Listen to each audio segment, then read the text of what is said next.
मैतैगी लुहोंबगी थौरमसिंग असे यामना कुप्पा अमदि पाक चौबा थौरमसिंगनि हाबसे अखोय खुदिबक खंगनरबा वाफमनि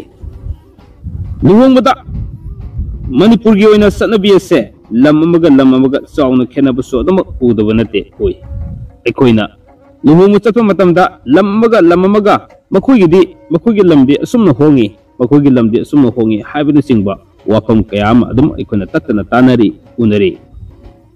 वाफम असिगा लोनना ngasi se Meitei लुहोंबगी थौरमसिंग असे मतौ करमना हरखिबनो अमदि लुहोंबदा करी दरकार लई हाइबनि सिंगबसिंग से ngasi हौना तागक अनि अहुम थोंना निमित निनि हुमनि सिदा थमजरकनबगी दमक पुदुना लाक्सरी अहान बतंककी ओना मैतै लुहोंबगी थौरमसिंग अहान बतंकता पीके चैनल पोथामिनिसि कम्युनिटी चैनल सिना ngasi हौना मियामदा कुदोल तमजनबगी दमक पुदुना लाक्सरी मैतै लुहोंबगी थौरमसिंग अहान बतंकक कुदोल तमजगे मियंग तामिनसी अखोई मैतै समाज सिदा लुहोंबगी चनबी से मतौ करमना हरखिबनो मतौ करमना लेरमगे अमदि लुहोंबदा करी संगी हाइबनि सिंगबसिंग से अखोई मैतै अमोइना खमिनबा याबा खरा खमिनसी हाइबगी वाकलोंदा ngasi मियामदा कुदोल तमजनबगे दमक पुदुना लाक्सरीबा टॉपिकनी मैतै लुहोंबगी थौरमसिंग अहान मतंकक कुदोल तमजगे मियंग तामिनसी को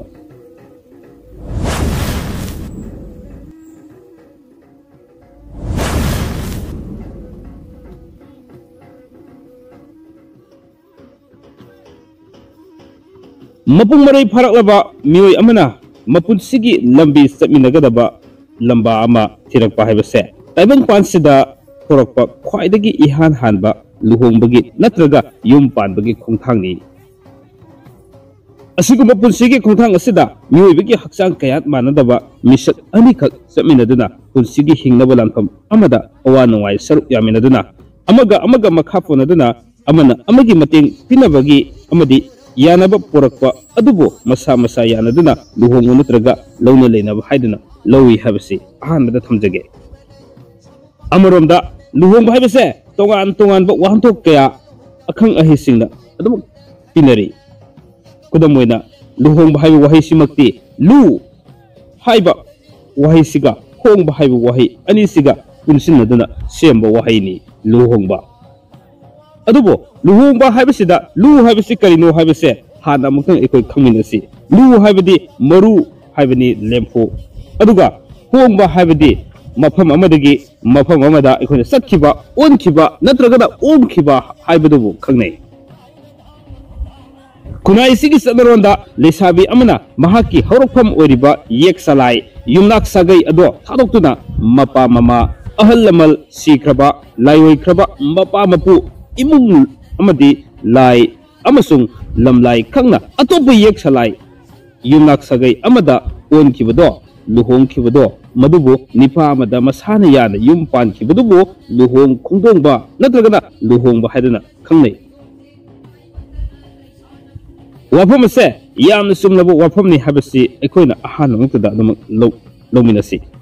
लमनमसिगी ओइना लुहोंगो मखल खरा दम लेतबा नते लै मखल सिंग अदुगी मनुंगदा हाइना सिंगदुना होंबा हाइबसिना ख्वाइदगी थाक वांगबो ओइना ममांगी मतमदि होना लौनरमी अमदि यामना लेमजबा लोनना अफबो मखलगी लुहोंगबनि हादुना अदम लौनरमी मतांग असिदा हाइना सिंगनबा हाइबसे करिनो हाइबसि हाना खितंग थमजरक्रिनि मांगोइनना लुहोंबदा दरकार लेबा खरा लै करिनो हाइबा तारगदि हौजिकी अइना पंजखिबा हाइना सिंगनबा असे लुहोंगनबगी युम्बानदगी हौरफमनि हाइदुना लौनै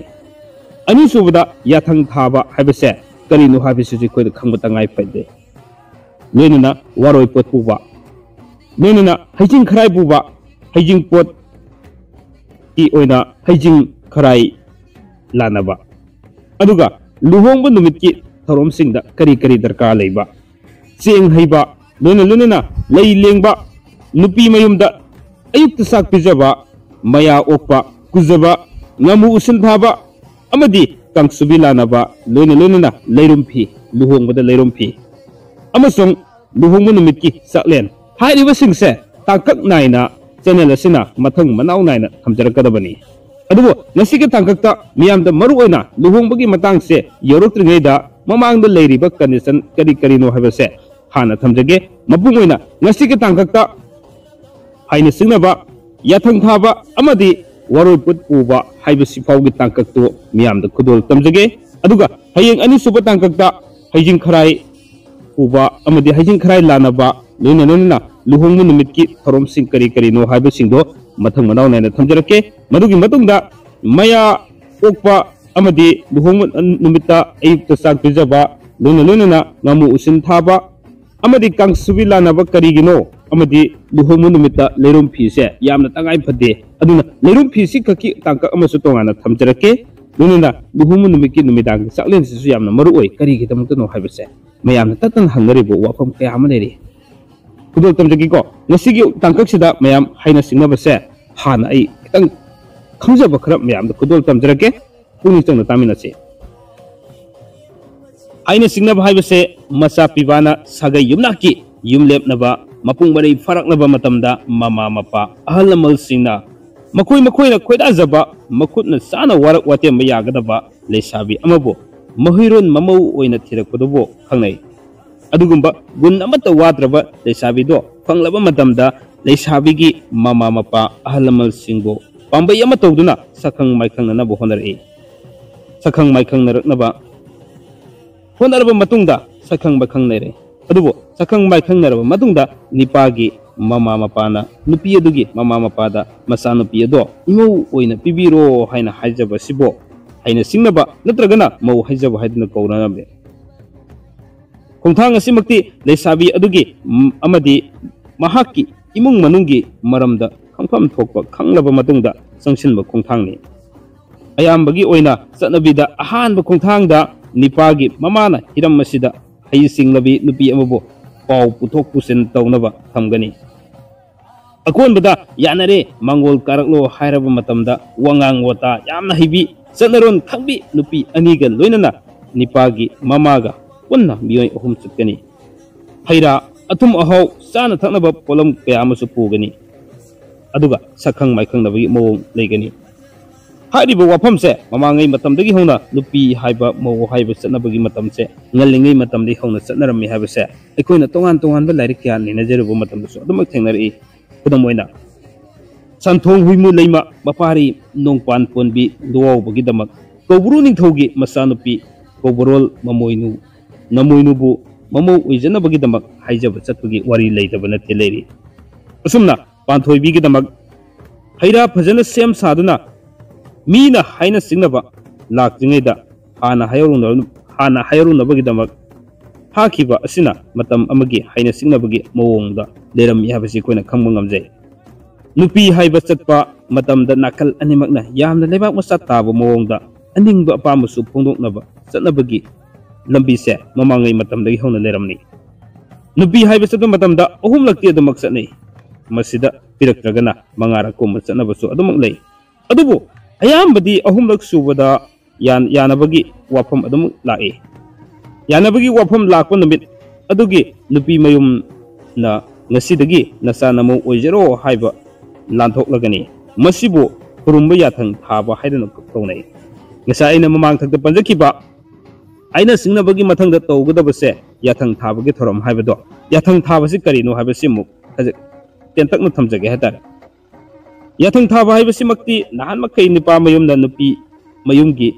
mama mapada masa nupi chanu ningol ado makhoigi mamu oijarke harakpada nijarakpada madubu yare haibagi yathang pirakpagi thorom adubu khangai hatare aduga numit asida puba sapotna haijaba puba